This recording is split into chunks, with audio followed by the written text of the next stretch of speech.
Chers amis de la mission Soleil d'Espoir, bonjour et bienvenue à cette méditation matinale. Chers amis, l'Ancien Testament a enseigné la repentance sous plusieurs formes et le Nouveau Testament est plus explicite sur la question de repentance.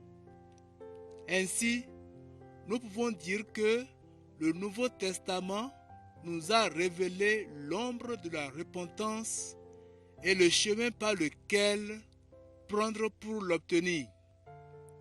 Sans rien cacher de ce qui est profitable, j'ai enseigné publiquement et dans les maisons en insistant sur la repentance envers Dieu et la foi en notre Seigneur Jésus-Christ. Actes le chapitre 20, le verset 20 à 21. La méditation de ce jour est titrée « Les deux côtés de l'Évangile ». La bonne nouvelle du salut présente deux aspects. D'un côté, de la sainteté de Dieu qui ne peut tolérer le péché et se doit de le punir. De l'autre, la grâce de Dieu qui pardonne celui qui se répand. Pour être sauvé, chacun doit reconnaître qu'il est pécheur et accepter le salut rendu possible par le sacrifice de Jésus-Christ, le Fils de Dieu à la croix. Si l'on oublie le premier de ces deux côtés, on ne prêche pas l'évangile de la Bible. On se contente de bercer les gens de paroles agréables à entendre. On parle de l'amour, de la bonté et de la miséricorde de Dieu. Quant au péché, on rassure tout le monde en affirmant que Dieu est si bon qu'il pardonnera. Ce message apaisant endort les consciences. Mais c'est de se tromper de ne pas parler de la justice de Dieu et de l'horreur qu'il a du mal.